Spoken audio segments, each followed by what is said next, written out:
Speaking of Abu Dhabi and the Emirates team, most people might not know this in the UAE, but all the main guys and all the main coaches in the Emirates team were actually promoted to black belt by yourself. How does that make you feel?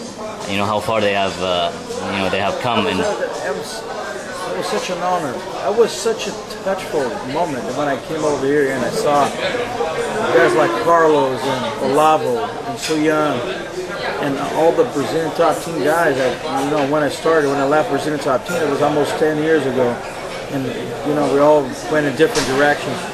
And to see that Carlos open up the opportunities for everybody, and like I'm in a certain way did in America for some Brazilian guys. And it can be, man, like we're saying, we touch lives, we change lives with Jiu-Jitsu, we change lives with the sport. So a lot of people that have their lives changed. A lot of families being supported by Jiu-Jitsu. This is tremendous. This is amazing. This is really, I'm very proud. I'm very proud to be part of this lineage, and I'm proud of what the people have accomplished with that. And I think that, have my touch there also is really important for me to feel good feel good for myself.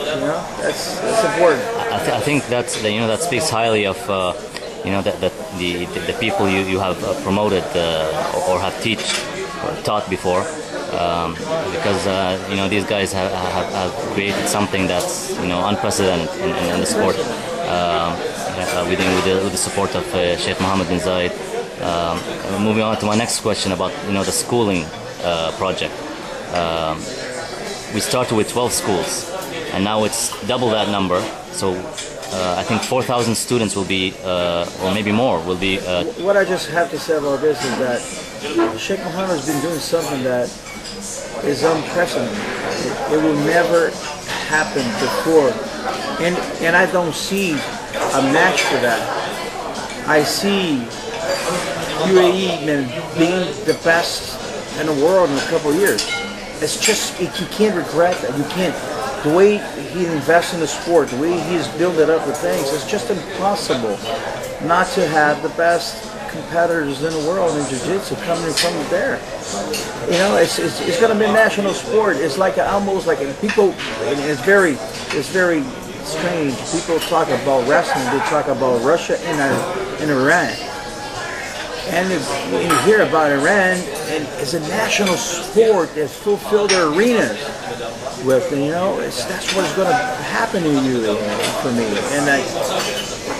And knowing that those guys have started from the old times of Brazilian top team, and the people that is involved to make this thing happen, of course, in a certain way, were part of my instruction. I feel myself so grateful, to be a member of this. I'm so proud. They deserve so much. And what the Sheik's doing is unprecedented, man. It's building up the sport. And it's snap of the finger like that. A lot of work and dedication from our guys also, but it take a guy to say, hey, this is going to be a national sport. It's going to be growing, and it's going to be introduced in all the schools. And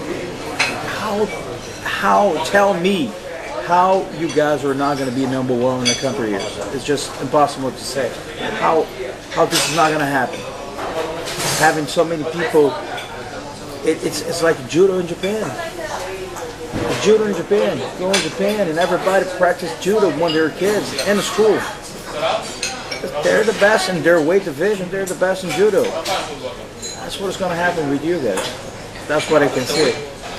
What's next for you and the American top team?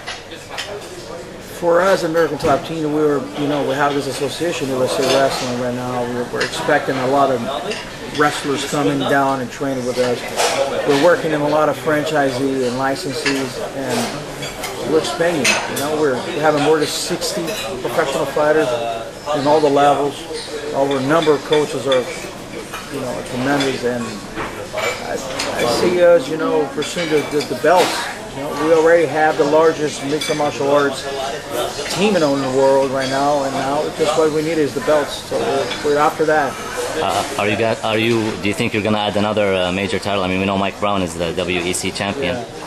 Is Thiago Alves the next welterweight champion? I think so. I think so. You know, it's hard to tell because it's hard to find a gap in St. Pierre's game. But the way Thiago Pitbull is hungry, the way he wants this so bad, and the way he is focused on it, I think he's going to take this belt. It's not going to be an easy thing, but believe what I'm saying, it's going to be a knockout or submission. Okay. From both sides. Doesn't matter who is going to be winning, but I don't believe this match is going to the end, to 5 rounds. Well, we're looking forward to seeing that fight. I think it's potentially a fight of the year candidate fight. Thank you for this interview, Ricardo Liborio, and thanks for being in China and giving us the opportunity to talk to you and learn about what's happening in the American Top Team. I want to invite everybody to go there, American Top Team Florida, and also visit our website, AmericanTopTeam.com, and find out a little bit more about American Top Team and fighters. And one of the biggest teams in the world, no doubt about that. Thank you. Thank you very much. Hopefully we can see you again sometime. And talk to you, update us about the team. I mean, it would be an honor for you to come to Abu Dhabi to witness what's going on. And you know, all the coaches look highly on you because you know, you're their master. So I think it will be a good. I'm just one of the old boys. I'm just one of the old boys.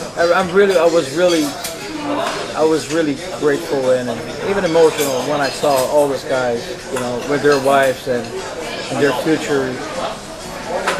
The opportunity that Sheikh gave it to them, the opportunity Carlos gave to them, is something that's irreplaceable. It's the life for a lot of them. They come out of nothing for something, and they're going to be very loyal. They're going to be very grateful for the rest of their lives. I know that. I know that. What I say is, shukran. Afwan, thank you very much, and have a safe flight back to Florida. Thank you. Thank you. Thank you very much.